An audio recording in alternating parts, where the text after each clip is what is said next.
दोस्तों नमस्कार जोहार। बात बाकी में आपका स्वागत है। आज बात चुनाव की। चुनाव ने रिश्तों में ही प्रतिद्वंदिता घोल दी है।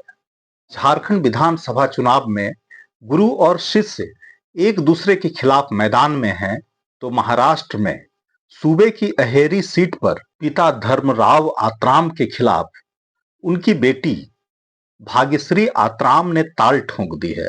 जबकि महाराष्ट्र के बारामती में चाचा अजीत पवार और भतीजा युगेंद्र पवार आमने सामने हैं। इसी तरह उत्तर प्रदेश के विधानसभा उपचुनाव में फूफा अनुजेश यादव के खिलाफ भतीजा तेज प्रताप सिंह यादव विधायक बनने के लिए कमर कस चुके हैं। मालूम हो कि झारखंड की बोरियो विधानसभा सीट से भाजपा उम्मीदवार लोबिन हेम्ब्रम कभी झामुमो में थे, लेकिन 32 का खतियान और साहिबगंज में पत्थर के अवैध खनन के सवाल पर उन्होंने विधायकी से इस्तीफा देकर इस साल लोकसभा चुनाव में झामुमो के सिटिंग कैंडिडेट के खिलाफ निर्दलीय मैदान में उतर गए थे। बाद में उन्होंने भाजपा ज्वाइन की और अब वे बोरियो से भाजपा के उम्मीदवार हैं। जब वे झामुमो में थे तब उनके साथ धनंजय सोरेन भी सक्रिय थे।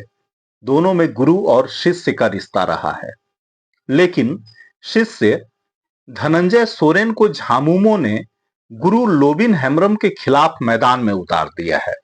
जाहिर है गुरु शिष्य के बीच इस बार मुकाबला दिलचस्प दिख रहा है।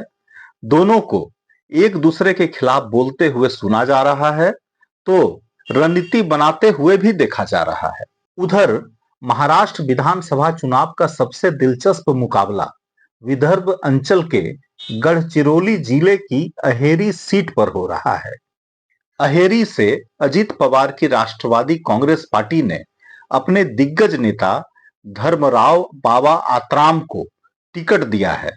धर्मराव के सामने शरद पवार की एनसीपी ने उनकी बेटी भाग्यश्री को टिकट दे दिया है। अब मतदाता दोनों में किसे वोट करेंगे यह वही जाने, मगर दोनों के बीच मजेदार मुकाबले का मजा वोटर्स को लेते हुए देखा जा रहा है।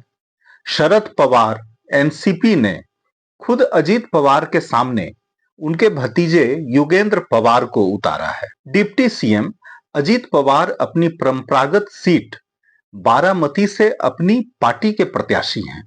गुरुवार को 45 उम्मीदवारों की सूची जारी करते हुए शरद पवार एनसीपी ने बारामती से युगेंद्र पवार को टिकट दे दिया, जो अजीत पवार के भाई श्रीनिवास पवार के बेटे हैं।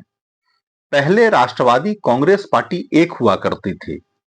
पार्टी की बागडोर चाचा शरद पवार और भतीजे अजीत पवार के हाथ में थी। जुलाई 2023 में अजीत पवार ने चाचा शरद पवार से बगावत कर बीजेपी के नेतृत्व वाली एनडीए सरकार यानी महायुति सरकार में शामिल हो गए। तब एनसीपी के भी दो हिस्से हो गए, एक अजीत पवार गुट और दूसरा शरद पवार गुट। यह वीडियो आपको कैसा लगा कमेंट कर बताएं। पसंद आए तो लाइक करें, कमेंट करें, शेयर करें और चैनल को सब्सक्राइब करें। धन्यवाद।